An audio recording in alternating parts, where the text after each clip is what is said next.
Olá pessoal, muita paz para todos nós. Vamos continuar estudando o Evangelho segundo o Espiritismo. Já estamos no capítulo 28, estudando a coletânea de preces.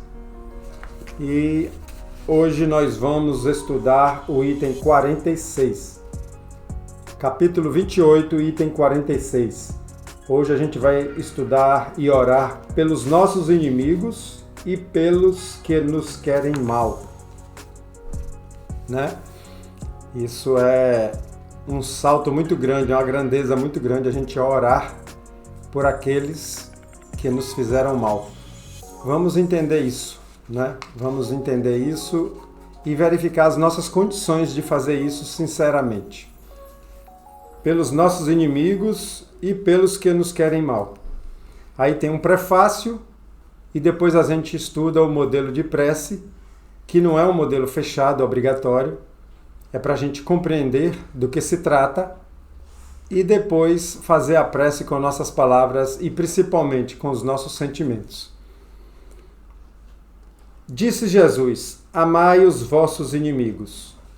Esta máxima é sublime da caridade cristã, mas, enunciando-a, não pretendeu Jesus preceituar que devamos ter para com os inimigos o carinho que dispensamos aos amigos.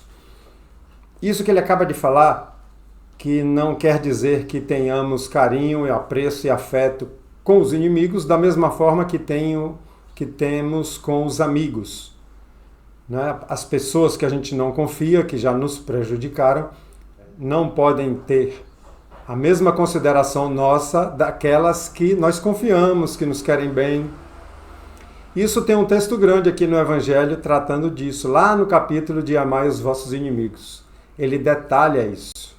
E é natural, não sejamos iludidos, né, de que vamos amar os inimigos, aqueles que nos prejudicaram, que nos ameaçaram, da mesma forma que amamos as pessoas que nos querem bem.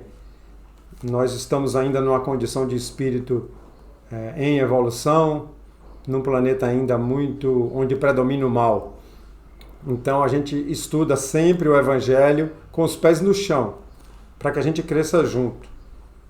Por aquelas palavras, ele, né, Jesus, nos recomenda que lhes esqueçamos as ofensas, que lhes perdoemos o mal que nos façam, que lhes paguemos com o bem esse mal.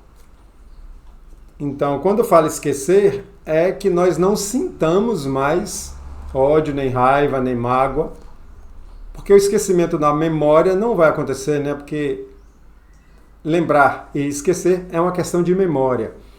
Agora, o que sentimos quando lembramos do mal que nos foi feito? Aí é que está o perdão e a superação dessa ligação.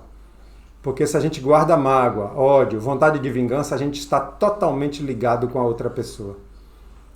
Ligado aqui na Terra, mentalmente, e ligado nas energias invisíveis, inclusive após o desencarne. Então, nos livrar dessa ligação é um favor que a gente faz a nós mesmos e liberta o outro. Além do merecimento que, aos olhos de Deus, resulta de semelhante proceder, ele equivale a mostrar aos homens o em que consiste a verdadeira superioridade. Então está dizendo, se a gente conseguir isso, se a gente conseguir pelo menos não odiar, não desejar mal, não proceder vinganças contra aqueles que nos fizeram mal, já é uma evolução. Já demonstra uma superioridade de propósito, uma mudança de energia.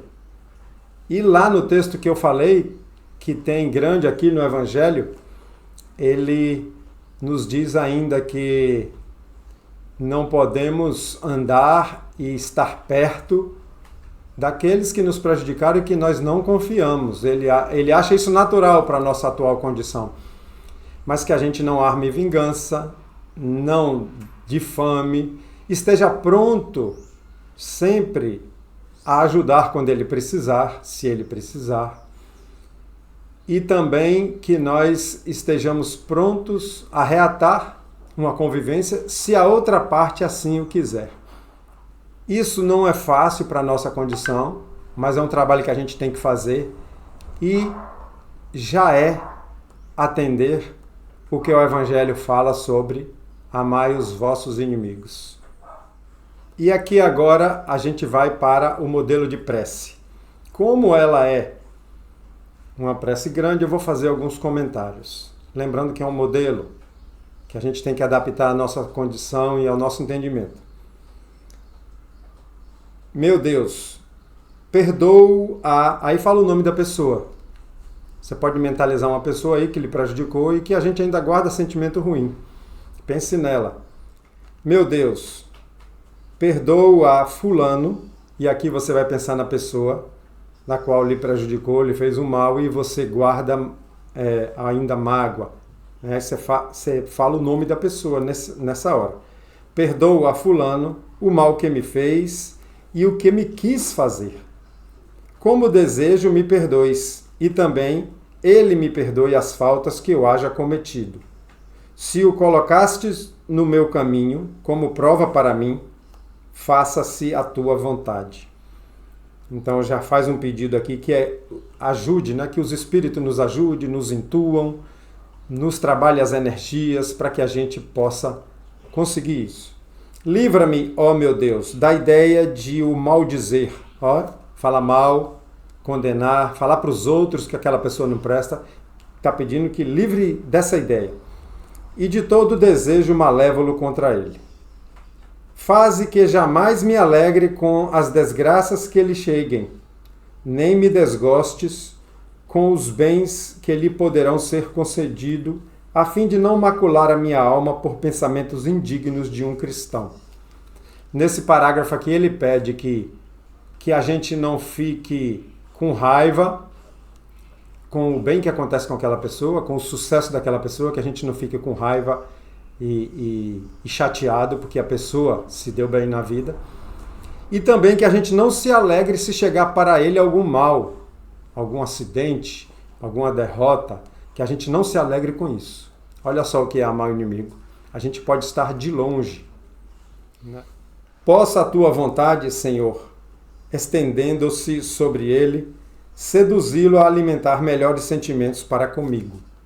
Então pede para trabalhar também o pensamento e a energia da outra pessoa. Bons espíritos, inspirai-me o esquecimento do mal. E como eu disse, esquecimento nesse caso, não desenvolver mais sentimentos ruins. Porque lembrar do fato a gente lembra, é memória, né? Que o esquecimento seja do não sentir mais nada quando lembrar daquilo. E a lembrança do bem, inspirar na gente também a lembrança do bem. Que nem o ódio, nem o rancor, nem o desejo de lhe retribuir o mal com outro mal me entrem no coração, porquanto o ódio e a vingança só são próprios para espíritos maus, encarnados e desencarnados. Então ódio e vingança é para ainda aquela porção de maldade que todos nós temos ainda. Não que um espírito seja mau totalmente e o outro bom totalmente. Principalmente se falando da energia de nós aqui no planeta ainda de provas e expiações. Mas que a gente raciocine que todos nós temos o mal ainda, que é a ignorância do bem. E todos nós também temos o bem que já internalizamos, que já apreendemos em nosso espírito. Então pede que intua sempre o bem em nós. Pronto esteja eu, ao contrário, a lhe estender mão fraterna, a lhe pagar com o bem o mal e o auxílio, se estiver ao meu alcance. Quando você devolve com o bem, quando a gente faz o bem a outra pessoa que nos deseja mal, isso vai mexendo com ela. Para uns basta uma vez, para outros, uma vez, 2 vezes, 3 vezes, e você mudou a história, mudou a energia e mudou a nossa condição espiritual. Desejo, para experimentar a sinceridade do que digo, que a ocasião se me apresente de lhe ser útil. Aqui já está pedindo que Deus providencie já essa oportunidade da pessoa fazer o bem para o outro.